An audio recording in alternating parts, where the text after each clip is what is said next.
So I have a 2010 Nissan Armada Platinum with the Bose sound system, and I needed to replace the blend door actuator that controls the hot and cold door, and it is deep underneath the dash here.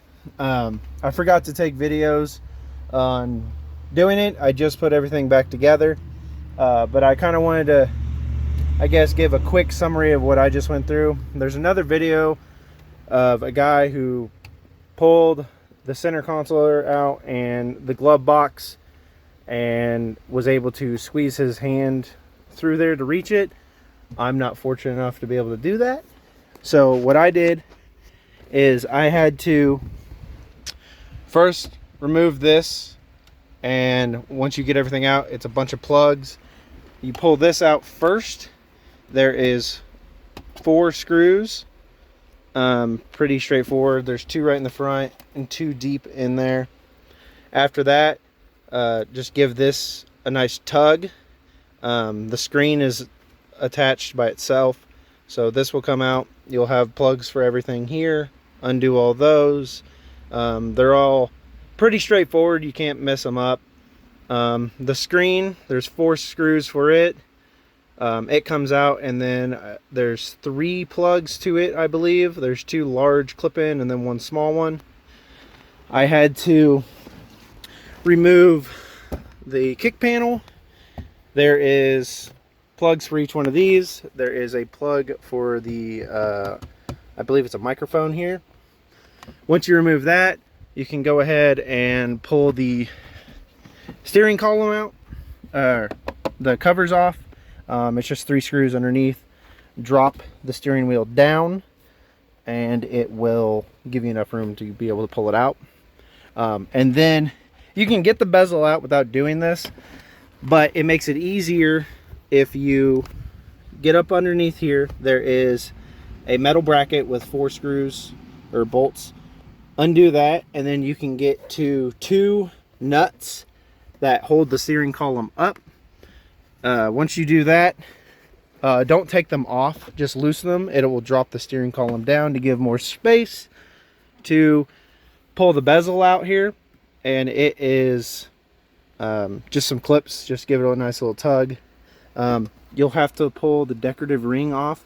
It just pulls out. It's just a press fit. It's really tight. I had to use a little pry tool, but it just pulls out. Once you get the bezel out, you will have the cluster. The cluster has 4 screws on each, and then give it a little pop, and then there is 2 plugs behind it, I believe. Be careful. The steering column is metal, and I put a couple scratches in mine, but it's no big deal. It might get caught on the dash cover, so you might have to do some wiggle room there. Then pull out your decorative vent here. Then I had to take this pry bar off, or pry whatever it is, Jesus bar, oh shit handle, whatever it's called. 2 screws, pop these out, come out pretty self-forward. Pull your vent out, and then I had to pull the A-pillar off. Give it a tug up here, and it slides out. Then we'll go to the passenger side. The passenger side here, you will take this kick panel off under here. Just 2 plastic push pins. Pops out, comes out. There is an actuator right here that controls your hot cold mix. That you might test that as well while you're in here. That could also cause a no heat issue, which is what I had. That one is a pain in the ass to get to. As a heads up, remove this panel, pull the carpet back, and you can barely get to it. I recommend getting, for the very back screw, I recommend getting a I believe it's a 5.5 millimeter wrench to get to it. I had a socket, couldn't get a ratchet in there, so I had to use needle nose to undo it. Then once that's off, remove your glove box.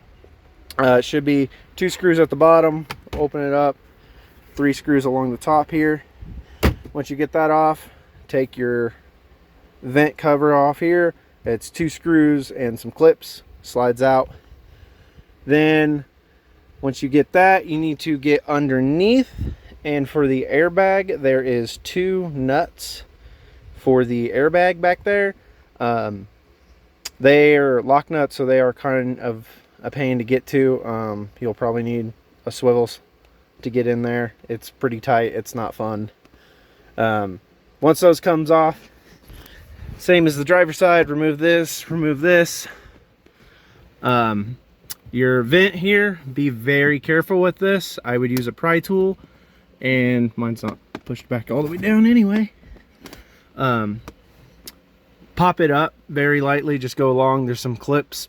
Once you get that, there is 3 big nuts or bolts, and then there should be, I believe it's like 6 screws, small ones along it.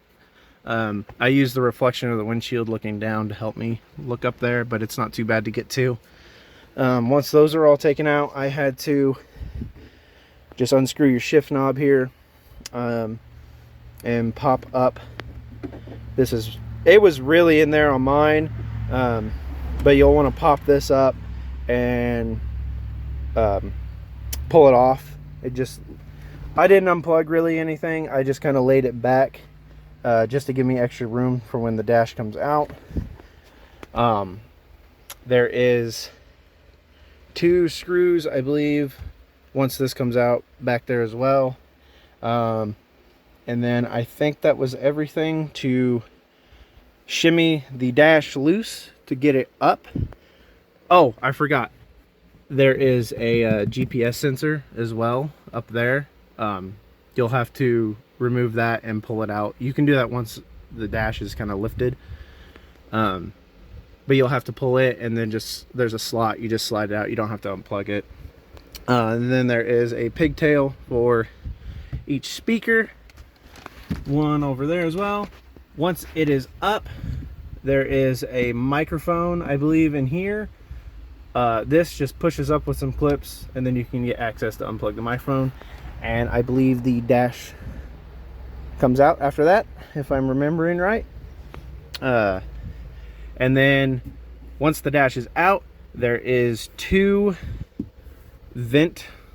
One is the vent that leads to this one, and the other one is the vent that leads, I believe, to this. No, it leads to this one. This is the other one. So there's 2 vents that will go across, and then you can gain access to the actuator that is right underneath here. And it is still, even with everything pulled out, it's pretty tight. The back one is a pain. I believe they were also 5.5mm nuts to take the bracket that holds it, because I can't get to one of the screws because the firewall is back there. So you'll take the bracket up, lift it up, and then take the actuator, put it on, and then it all goes back on. While you have everything off, you can plug, I believe I had to plug this back in, the screen back in, and my cluster back in to turn it on and check to make sure it was working, and it seemed to be working. I haven't tested if I fixed my issue, but that's how to remove the dash. I thought I would make a quick video on how to do it. I didn't really find any good ones for the Armadas of a 2010. I found older Nissan Titans, which helped. They were similar, but I figured I would do a full walkthrough of what I just went through. It is not an easy job. If you're not good with tools or undoing things, it is not for the faint of heart, I guess. But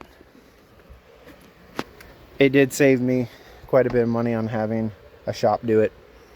I needed to do it before winter, so hope this helps anyone.